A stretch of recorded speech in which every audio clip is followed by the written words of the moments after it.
ಈ ಬಿಸಿಲಿಗೆ ಬಾಯಿಗೆ ರುಚಿ ಕೊಡುವಂತಹ ದೇಹಕ್ಕೆ ತಂಪು ನೀಡ್ತಕ್ಕಂಥ ಒಂದು ಜ್ಯೂಸ್ ಮಾಡೋದು ತೋರಿಸ್ಕೊಡ್ತಾ ಇದ್ದೇನೆ. ಕಲ್ಲಂಗಡಿ ಹಣ್ಣಿನ ಜ್ಯೂಸು ತುಂಬ ಈಸಿಯಾಗಿ ಮಾಡ್ಕೋಬೋದು. ಈ ಬಿಸಿಲಿಗೆ ಏನಾದರೂ ಒಂದು ರಿಫ್ರೆಶ್ಮೆಂಟಿಗೆ ಒಂದು ಜ್ಯೂಸ್ ಕುಡಿಬೇಕು ಅಂದ್ಕೊಂಡ್ರೆ ಇದನ್ನು ಖಂಡಿತ ನೀವು ಟ್ರೈ ಮಾಡ್ಬೋದು.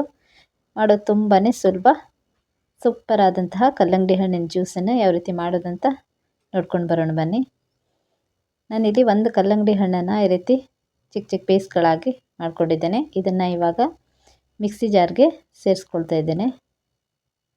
ಒಳ್ಳೆ ಹಣ್ಣಾಗಿರುವಂಥ ಕಲ್ಲಂಗಡಿ ಹಣ್ಣನ್ನು ತಗೊಂಡ್ರೆ ಒಳ್ಳೆ ಆಗ್ತದೆ. ಸ್ವಲ್ಪ ಸಕ್ಕರೆ ಮತ್ತು ಏಲಕ್ಕಿಯನ್ನು ಸೇರಿಸ್ಬಿಟ್ಟು ಮಿಕ್ಸಿಗೆ ಸೇರಿಸಿ ಐಸ್ ವಾಟ್ರನ್ನು ಸೇರಿಸ್ಕೊಳ್ತಾ ಇದ್ದೇನೆ.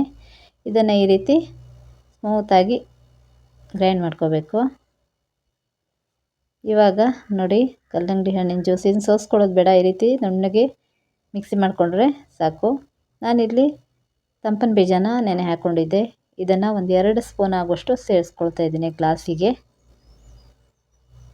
ಅದೇ ರೀತಿ ಕಟ್ ಮಾಡಿರುವಂತಹ ಕಲ್ಲಂಗಡಿ ಹಣ್ಣನ್ನು ಒಂದು ಸ್ವಲ್ಪನೇ ಸೇರಿಸ್ಕೊಳ್ತಾ ಇದ್ದೀನಿ. ಇದು ಕುಡಿಯುವಾಗ ಮಧ್ಯ ಮಧ್ಯೆ ಬಾಯಿಗೆ ಸಿಕ್ಕಿದ್ರೆ ತುಂಬ ಚೆನ್ನಾಗಿರ್ತದೆ ಅಂತ. ಇವಾಗ ಮೇಲ್ಗಡೆ ಜ್ಯೂಸನ್ನು ಸೇರಿಸ್ಕೊಂಡ್ರೆ ತುಂಬ ಸುಲಭವಾಗಿ ಬಿಸಿಲಿಗೆ ದೇಹಕ್ಕೆ ತಂಪು, ಅದೇ ರೀತಿ ಬಾಯಿಗೆ ರುಚಿ ಕೊಡುವಂಥ ಕಲ್ಲಂಗಡಿ ಹಣ್ಣಿನ ಜ್ಯೂಸನ್ನು ಈಸಿಯಾಗಿ ಮಾಡ್ಕೋಬೋದು.